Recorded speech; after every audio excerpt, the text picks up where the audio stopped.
I really, miss my grandma. We lost her in 2001, and she died in 2006.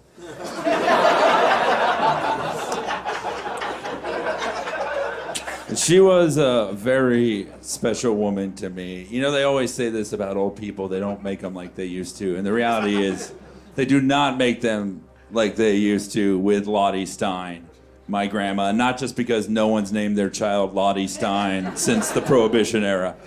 The Lottie factory shut down when the Ethel and Gladys factories caught fire nearby. And no new Lotties have been made in a long time. And she was awesome. She was gruff, really mean. My nickname was "You Pussy." If you want to know how unloving my grandma could be, both of her children got into stand-up comedy, and so did one of her grandsons. And the toughest thing was somewhere in my teens, she got Alzheimer's, and Alzheimer's is rough. Alzheimer's is a lot like The Simpsons. They're still there, but you have to choose when to let go.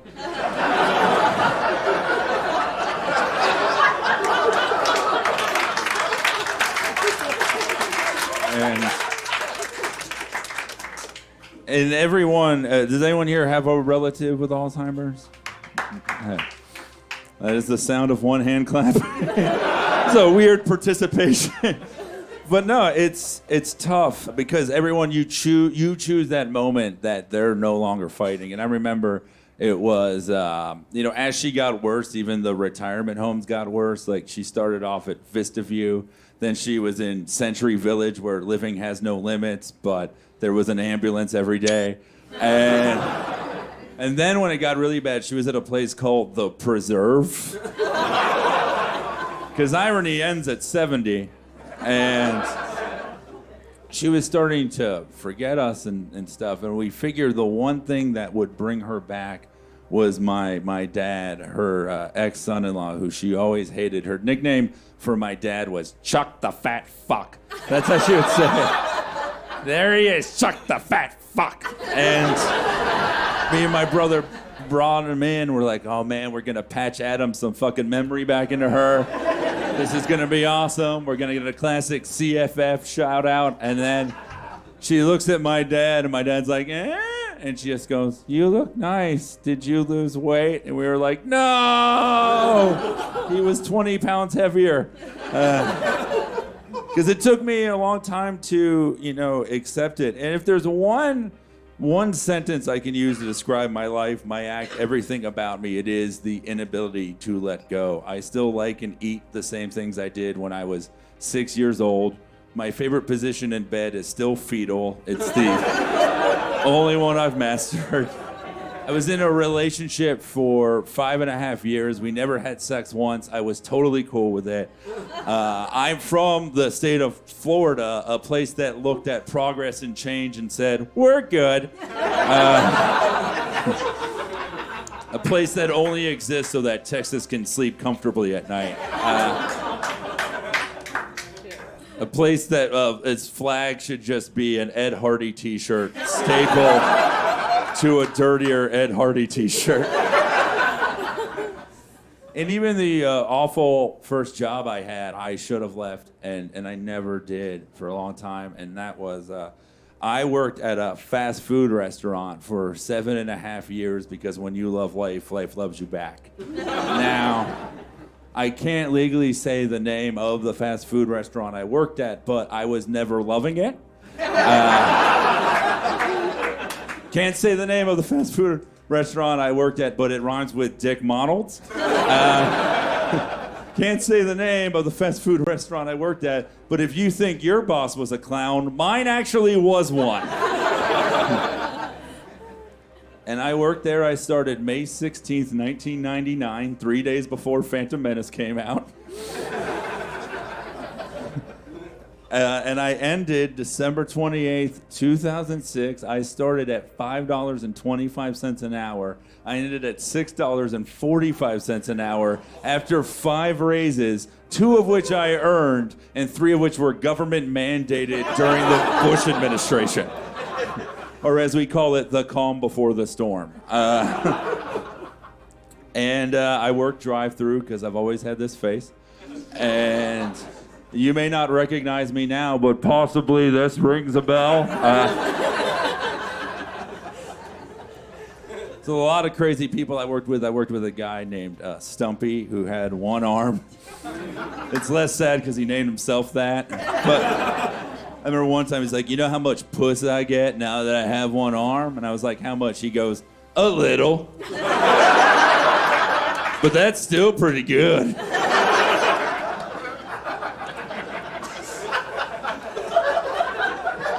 And my manager was named Pete. He was weird. He was very Christian. He used to say things like, you know who I don't like? That Kelly Clarkson. She's filthy. Always showing her midriff and such. He gave me spare keys to the restaurant just in case the rapture happened and my Jew ass was the only one left behind. He never called me Michael. My name is Michael. He always called me Mackle. Hey, Mackle. Which makes me think that his favorite fat liberal documentarian is the same as his favorite Seattle-based rapper, Macklemore. And it was rough. People always ask me this. They're like, what's the worst day you ever worked in your 7.5 years of fast food? And the honest answer is all of them. But I narrowed it down to a couple. One was there was a white woman who wouldn't leave the drive-through because we gave her daughter a black Barbie doll. Now, I know I already said Florida, but this took place in Florida. She is now Secretary of Education.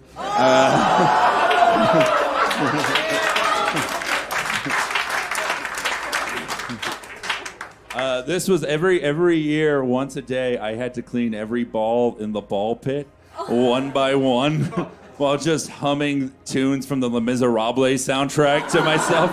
There is a castle on a cloud. But the worst day ever, it was a day like any other. I was in the drive-thru. It was 9:30 in the morning. I hear my manager pee, and he's like, Mackle, you got a phone call. And I'm on headset taking orders. I answer the phone. It's my mom, and she's like, Grandma's gone for good. And I start to cry, and literally the next thing I hear after that is someone going, yeah, I said 2 bacon, egg, cheese biscuits, please. So it was a lot for me to emotionally digest. I'm sure it was a lot for that customer to physically digest. I take the order.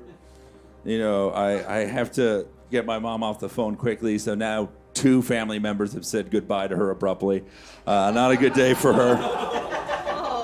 And I go up to Pete, and I'm like, hey, Pete, I got to go home. I got to be there for my family. My grandma passed away. And he just goes, well, Mackle, how old was she? And I was like, she was 87 years old. And he goes, well, come on. That's not that sad. And the truth is, part of me wanted to argue with him. All of me wanted to punch him in the face. But the reality was, this was a guy who'd been a manager of a fast food restaurant for 16 years and had his master's degree in business hanging in his office. So if anyone was an expert on sadness, it was this guy. I think it's what he minored in. And I worked the rest of the shift. Knowing my grandma was gone and my family needed me. None of the meals served that day were happy. Luckily, I was wearing my darkest purple uniform, so the tears blended in with the grease. And it's a sad story, guys. Sorry. And then it was rough, like trying to like deal with this, but then also the bullshit of customers. Like there was a person who was like, I want my rib sandwich. And I'm like, they were only for a limited time. Just like my grandma was. And I realized that was the day that I stopped fighting. That was the day that I should have quit. And I felt like my grandma, she had given up and I had given up too. And I told myself that I was going to let her inspire me. And so a couple months later, I got an inheritance from her of a couple $1,000s. And I said, I'm going to do what I always wanted to do, use the gruffness that she instilled in me to pursue stand-up comedy. And I quit that job. I moved to New York City. And I'll always remember the last day that I was there. I put my visor down the way an enemy would put a flower at someone's grave. And Pete put his arm on my shoulder and he said, just so you know, Mackle, when it doesn't work out in New York, you're always welcome back here. And I looked him in the eyes and I said, don't you ever fucking threaten me like that again. Thank you so much, guys. Mike Lawrence, everybody. Mike Lawrence.